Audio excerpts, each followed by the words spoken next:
Eu vos saúdo a paz do Senhor. Para nós é uma alegria poder compartilhar deste momento com os irmãos, poder participar deste trabalho com a igreja, e agradeço a Deus por essa oportunidade. Agradeço ao meu pastor, presidente, pastor Emanuel Júnior, pelo convite, a confiança de poder estar falando hoje a última carta enviada às igrejas da Ásia, que é a igreja de Laodiceia, e também ao pastor Kerlânio, que é o coordenador desta série de estudos na carta do Apocalipse. Deus te abençoe grandemente. Meus irmãos, para mim é uma alegria, e diante desta responsabilidade agradeço a Deus e a todos que estão presentes. Deus abençoe a vida de vocês. Eu quero ser bem sucinto nas minhas palavras. Como eu falei aos irmãos, hoje nós falaremos sobre a carta à igreja de Laodiceia. É a sétima carta, a última carta enviada a esta igreja, e no capítulo de número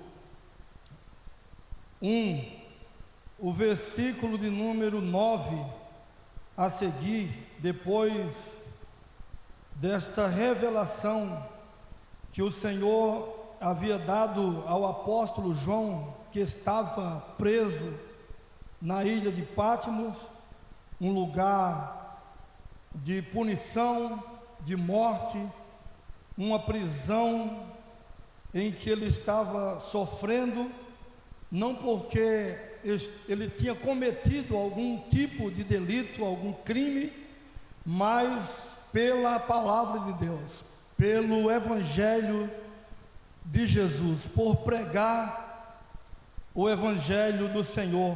E ele estava ali, e eu gostaria de ler o versículo do capítulo 1, versículo 9 a seguir, que diz assim: eu, João, que também sou vosso irmão e companheiro na aflição e no reino e na paciência de Jesus Cristo, estava na ilha de Patmos por causa da palavra de Deus e pelo testemunho de Jesus Cristo.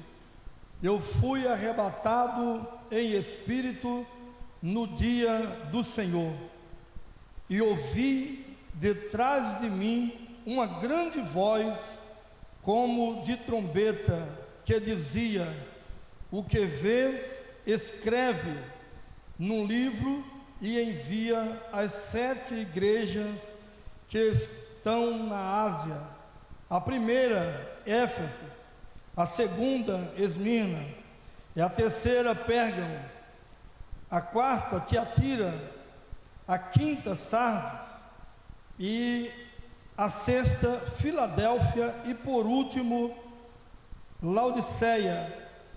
O apóstolo João, que era o último dos apóstolos que não foi, ou que estava vivo, né? Os demais todos já tinham sido mortos, e estava o apóstolo João agora na sua velhice, passando por tudo isto. Mas mesmo no lugar em que ele estava, que era conhecido como um lugar de morte, uma prisão, um lugar de punição, mas a presença de Jesus estava com ele. E o que é importante, meus irmãos, na vida do servo do Senhor, é que não importa o lugar aonde ele esteja, o importante é que ele pode contar com a presença de Deus com ele, aonde e em qualquer lugar que ele for, a presença de Deus será na vida dele. E eu creio que para o apóstolo João, isto foi um privilégio. E o capítulo 3, o verso 14, aonde nós vamos meditar na palavra do Senhor, diz o seguinte: o anjo da igreja que está em Laodiceia escreve: isto diz o Amém, a testemunha fiel e verdadeira, o princípio da criação de Deus. Eu sei as tuas obras, que nem és frio nem quente. Tomara que foras frio ou quente. Assim, porque és morno e não és frio nem quente, vomitar-te-ei da minha boca. Como dizes, rico sou e estou enriquecido, e de nada tenho falta, e não sabes que és um desgraçado e miserável e pobre e cego e nu. Aconselho-te que de mim compres ouro provado no fogo, para que enriqueças, e vestes brancas para que te vistas, e não apareça a vergonha da tua nudez, e que unjas os olhos com colírio, para que vejas. Eu repreendo e castigo a todos quanto amo. Sê, pois, zeloso e arrepende-te. Eis que estou à porta e bato. Se alguém ouvir a minha voz e abrir a porta, entrarei em sua casa, e com ele cearei, e ele comigo. Ao que vencer, lhe concederei que se assente comigo no meu trono, assim como eu venci e me assentei com o meu Pai no seu trono. Quem tem ouvido, ouça o que o Espírito diz às igrejas. Meus irmãos, a cidade de Laodiceia, como é conhecido de todos, e o que a carta já cita, era uma cidade poderosa, uma cidade rica,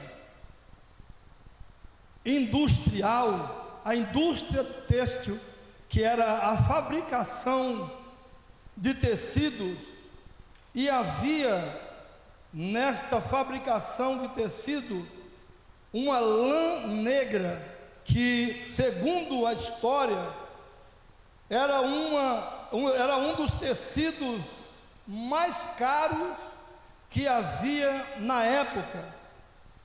Além da fabricação de tecidos, também havia ali uma fabricação ou uma faculdade ou uma fábrica, podemos dizer, de colírio em pó, que também era conhecido por ter o seu valor e a sua utilidade para aquelas pessoas que tinham problemas visual.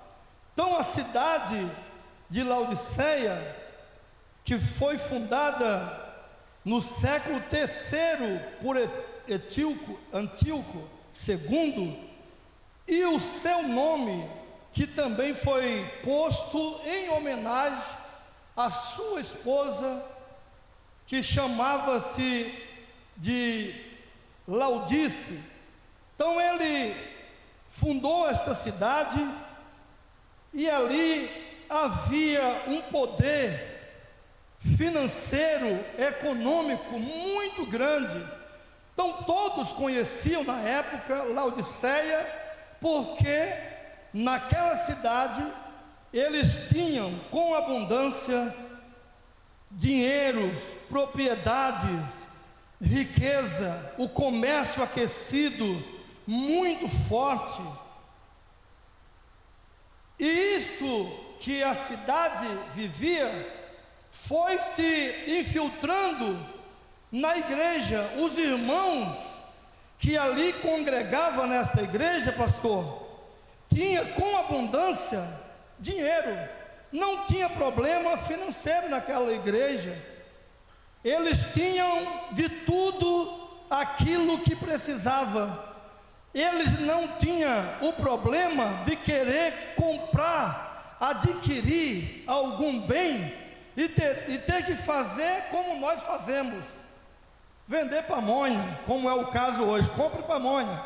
Não tinha que ter o problema de fazer os carnês para poder levantar verbas, fundos, para pagar o telão, se fosse o caso lá na época. Não tinha necessidade alguma. Que igreja maravilhosa, que igreja boa, irmã Luz. Congregar num lugar desse era tudo de bom. Quem não queria congregar numa igreja, vamos comprar uma bancada nova, está lá, dinheiro em abundância. Só que aquilo, irmãos, começou a prejudicar a igreja. Ter tudo é muito bom, mas quando descuidamos e deixamos o orgulho e a avareza, porque eu vejo nessa igreja que eles começaram a ficar orgulhosos, eles começaram a valorizar muito o poder, o dinheiro, a posição, a ponto, nesta igreja, os irmãos observam em toda a carta, que não teve um elogio sequer para a igreja de Laodiceia, a não ser deles mesmos, porque eles diziam, rico sou, né? E isso é muito perigoso quando nós nos julgamos autossuficientes. É muito perigoso quando nós achamos que já temos o suficiente, que já somos o suficiente, que não precisamos de mais nada. Isto é perigoso, meus irmãos, porque nós deixamos de colocar e de viver na total dependência de Deus. E para a igreja nossa, nos dias atuais, nós precisamos lembrar que nós dependemos da presença, da graça e do poder de Deus em nossos corações. Aleluia, glória ao nome do Senhor. É muito perigoso deixar que esta situação venha contaminar os nossos corações e a igreja do Senhor. É bom ter riqueza, irmãos, é ótimo. É bom ter em abundância, é maravilhoso.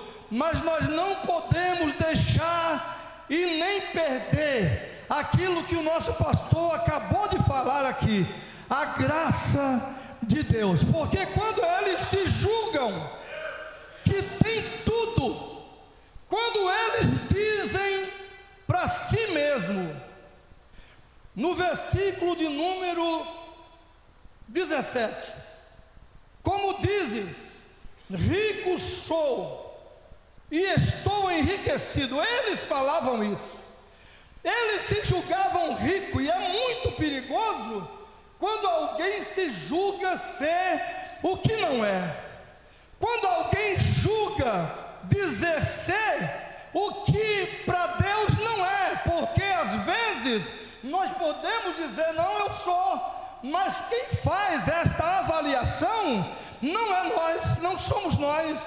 Quem faz esta avaliação é Deus, é Ele quem diz quem você é Deus quem diz quem você é de fato, não é você, não sou eu, não tenho esta autoridade para dizer, não, eu sou, eu posso, não. A igreja de Esmina, eu gravei bem esse versículo no capítulo 2 e o verso 9, olha o contraste, olha a diferença que Jesus trata esta igreja, porque as demais igrejas, amados, elas receberam elogios e também receberam repreensões. Esta igreja de Esmina, eu não lembro quem falou nesta carta, o pastor Kerlan, mas olha a avaliação que Jesus faz dela. E ao anjo da igreja que está em Esmina, escreve: isto diz o primeiro e o último. Quem é o primeiro e o último, irmãos? É Jesus, é Ele que se apresentou lá no capítulo 14, como no versículo 14, como o Amém. É Ele também lá falando e se revelando àquela igreja, o Amém, o Senhor Jesus, a fiel testemunha. Quem é? É Ele também, é o Senhor Jesus. E aqui ele diz: olha, o último, o primeiro e o último, que foi morto e reviveu. Eu sei as tuas obras e tribulações e pobreza. Aí a sequência do versículo, o que ele diz? Mas tu és rico.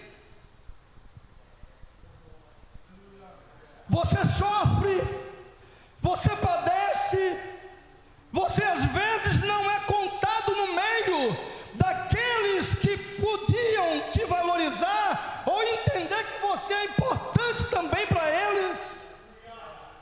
Mas Jesus disse: eu tenho visto as tuas tribulações. Aleluia! Eu tenho visto as tuas tribulações e a tua pobreza, irmãos. Aí Jesus olha para aquela igreja e diz: olha, mas você é rico. Você é rico. Você não é pobre, você é rico. Você é rico porque você tem mantido de pé e guardado a palavra de Deus no seu coração. Então esse julgamento de dizer quem é e quem não é, irmão, não compete a nós. Quem faz isto é Deus. Eu posso olhar para alguém e dizer: esse aí é poderoso, mas às vezes só está a capa. Às vezes se julga e se coloca num patamar que desperta o olhar de muitos, e a gente até julga errado, porque a gente diz: olha, esse aí é o cara mesmo, né? Esse aí é poderoso. Mas aí você começa a ver que as obras deles ou dele é mal.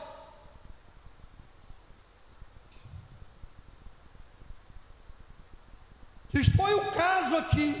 A igreja, contaminada pela situação de riqueza, status, poder que havia na cidade, a igreja começou também a ser influenciada e a viver isso, a ponto de querer ostentar uma riqueza que não tinha,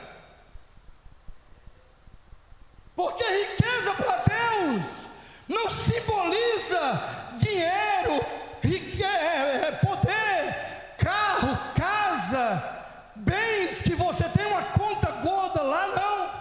Não significa isso. E é bom, tudo isso é bom. Mas, meus irmãos, Jesus disse,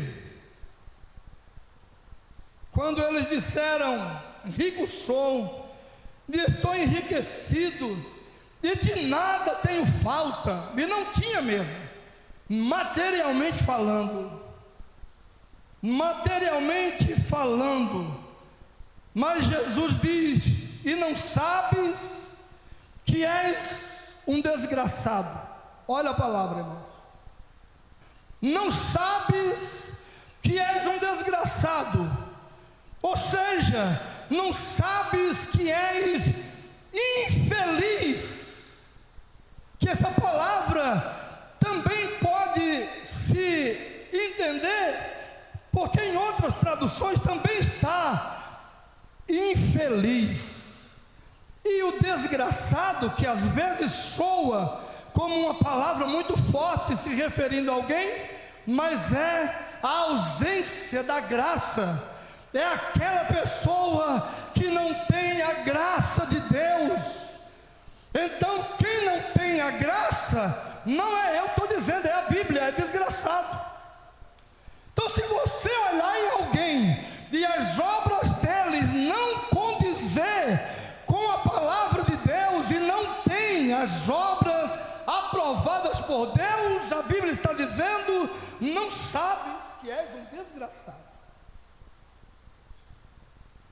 E olha a sequência da avaliação feita por Jesus: desgraçado e miserável,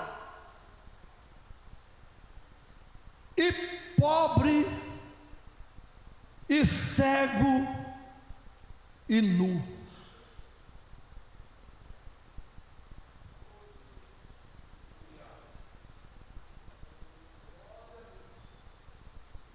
A igreja que tinha, ou a cidade e a igreja também, que tinha as melhores vestimentas, o tecido mais caro estava lá, a lã negra. Eu pesquisei se havia em nossa época um tecido que se comparasse ao valor desta lã, desse tecido. Imagine as vestimentas, o preço, o valor que não se pagava em uma veste feita com um tecido desse. Mas Jesus olha e diz: está nu. Jesus olha, por mais bem vestido que eles estivessem, Jesus disse: está nu. O colírio que era fabricado e tinha o poder de cura para os olhos de muitos naquela época, Jesus disse: é cego, não está vendo, não tem visão espiritual, não está podendo enxergar as coisas que eu tenho preparadas para você. Está vendo o que vale, irmãos, ter tudo isso e não usufruir, e não conseguir enxergar os céus, não poder contemplar a presença de Deus. E tem muita gente vivendo assim, tem muitas pessoas que estão desprovidas da graça, que estão cegos espiritualmente, não conseguem enxergar. Mas o salmo, eu não lembro a referência, diz o salmista, e pede para o Senhor tirar a venda dos seus olhos, para que eles possam enxergar a glória de Deus. Aleluia, bendito seja o Senhor. Então o amor havia se esfriado nesta igreja, não tinha visão, não tinha graça, mas tinha muita ostentação, muito poder. Imagine, irmãos, eu vou conjecturar, imagine as irmãs no culto dessa igreja, com as vestes e as roupas caras, e os homens também, não só as irmãs, mas os homens. Imagine na hora do culto a beleza que não era. Imagine os ternos, pastor Alessandro, que você vende, o tecido que não era. Mas Jesus disse: está nu. O verso de número 18, Jesus disse: eu vou lhe dar um conselho. Quem quer um conselho de Deus aqui, meus irmãos? Nós estamos na última carta da igreja a Laodiceia, mas Jesus vê tudo isso entristecido, e olha que na leitura seguinte, ele está do lado de fora. Nós vamos chegar lá rapidinho, já vamos encerrar, mas diz: aconselho-te que de mim compres ouro provado no fogo, para que te enriqueças, e vestes brancas.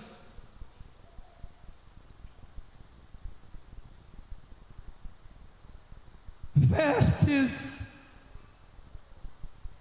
e não vestes brancas, para que vistas e não apareça a tua vergonha e a tua nudez, e que unjas os olhos com o colírio, para que vejas. Então Jesus se utilizou, irmãos, daquilo que eles mesmos produziam: as vestes, o colírio, o ouro, a riqueza. Jesus dá um conselho para eles: adquiram de mim, busquem em mim. Eu tenho tudo isso, eu tenho as vestes brancas, que vocês vão vestir e vão estar puros, com as suas nudez coberta, as suas vergonhas cobertas. Coloque o colírio que o Senhor está oferecendo aqui.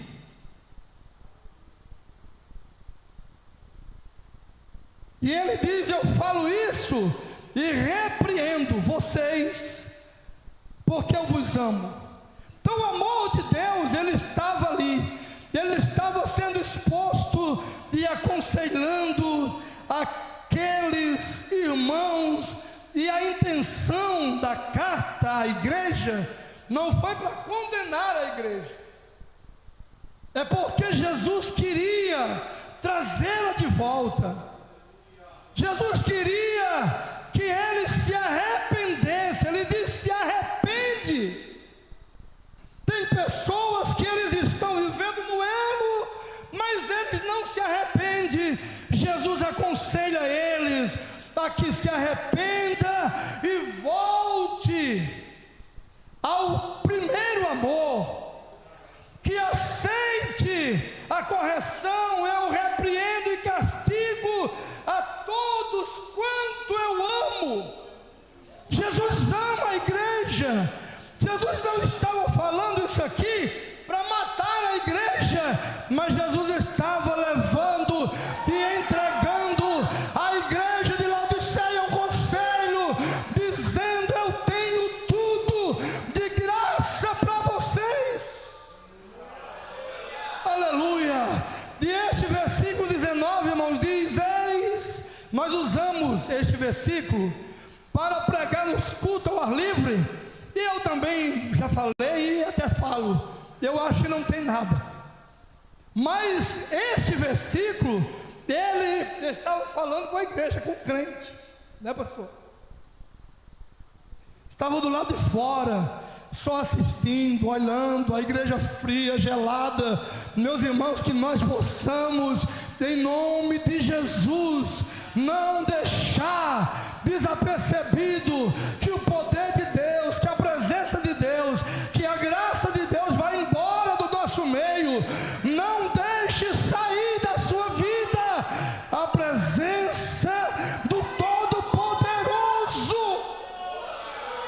Aleluia. Ele está querendo entrar de volta. Ele diz: eis que eu estou à porta e bato.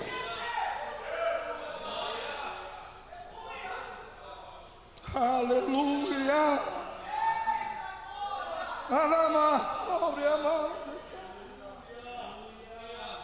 Aleluia. Irmãos, imagine você chegar na porta de alguém, bater e saber que tem gente lá dentro e não abre para você. Imagine, você percebe, tem alguém na casa, e tem alguém batendo, mas você está desapercebido e não consegue entender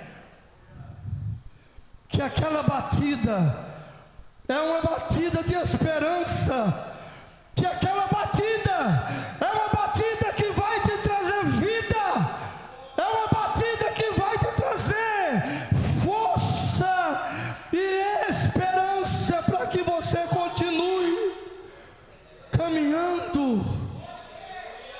E Ele está do lado de fora. Eu estou à porta e bato. Se Ele não fosse ali, podia chegar estourando tudo. Mas Jesus não faz isso. Jesus dá a nós o livre-arbítrio. Ele nos dá o poder da escolha. Ele diz: se alguém abrir a porta. Um dia eu precisava falar com um irmão, um obreiro, e eu liguei para ele, pastor, e ele pediu para o menino atender, o filho. E quando o filho atendeu, eu ouvi ele conversando com o filho, meio que dizendo que ele não estava. E como eu tinha intimidade com ele, eu falei para o filho dele: chama seu pai está aí, eu estou ouvindo a voz dele. Pede para ele vir atender o telefone, que eu preciso falar com ele. Aí ele veio todo sem graça, Dininho. Ele veio sem graça. Imagina, irmãos, a decepção de alguém que quer entrar. Não é para tirar o que você tem, não é para furtar, não é para tirar aquilo de precioso que você tem, mas é muito pelo contrário, é para dar, é para deixar, é para devolver algo que você perdeu, algo que nós perdemos.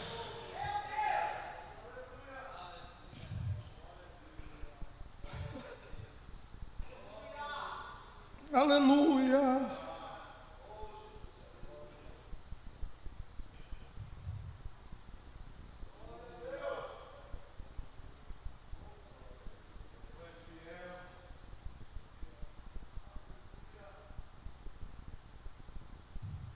Irmãos, eu estou sentindo a presença de Deus aqui nesta noite.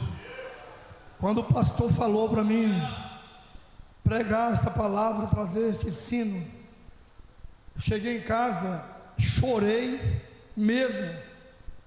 Quando eu li a carta, chorei por dois motivos, né? Pela notícia que eu ia trazer a palavra e pelo conteúdo da carta. Meu Deus do céu, falando sério, irmãos, eu chorei, tremi, meu Deus. Ainda bem que foi avisado antes, Mateus está falando. E olha, irmãos, a intenção de Jesus ao bater. Ele disse: se alguém abrir a porta, eu entrarei em sua casa. Eu entrarei em sua casa, cearei com ele e ele comigo. Aleluia. Se Jesus entrar na casa, vai ter banquete, irmãos. Vai ter festa, vai ter alegria, vai ter bênção, vai ter manifestação de Deus na casa. Imagine, olha, se alguém entrar, se alguém abrir a porta, eu entrarei em sua casa e com ele cearei e ele ceará comigo. Que privilégio, irmãos. Que privilégio que você tem. Quantos tem Jesus na casa aqui? Levanta a sua mão. Você já tem, já abriu a porta. Então deixe esse banquete ser contínuo na sua vida. Não, nunca deixe que ele saia e não fique do lado de fora. Não, irmãos. E olha igreja,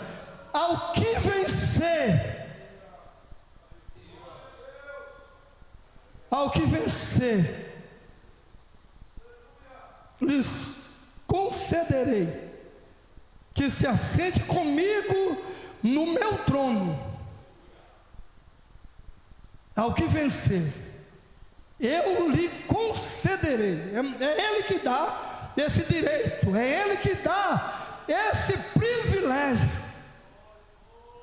Foi a mãe dos filhos de Zebedeu, né, pastor, que pediu uma posição, um lugarzinho lá, pedindo ao Senhor para que os filhos dela sentassem um lá na glória, lá no trono. Você não deixa um sentar do teu lado e o outro sentar do outro. Jesus disse: não, isso não compete a mim. Naquela ocasião ele disse isso, mas ele disse: isso compete ao meu Pai. Mas agora, na condição que ele estava, ele diz: eu concederei, eu deixo, eu coloco, porque eu tenho poder, eu dou o direito para quem vencer sentar do meu lado, no meu trono. Vai sentar comigo, assim como eu sentei no trono do meu Pai, que está no céu. Meus irmãos, Deus abençoe, em nome de Jesus. Muito obrigado, pastor, pela oportunidade.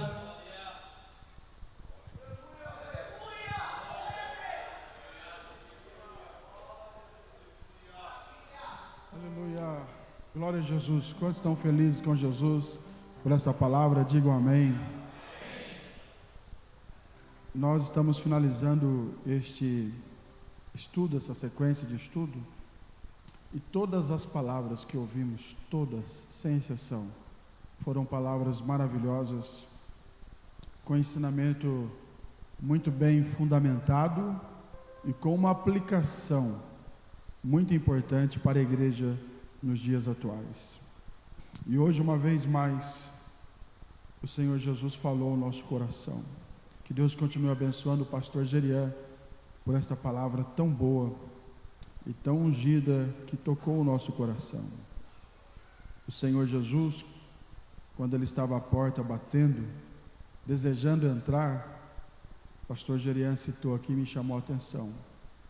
É porque ele queria restaurar com aquela igreja a comunhão, a intimidade. Porque ele fala: ó, se alguém abrir a porta, eu vou entrar e eu vou cear com ele e ele comigo. E a ceia para o judeu e também para nós, né?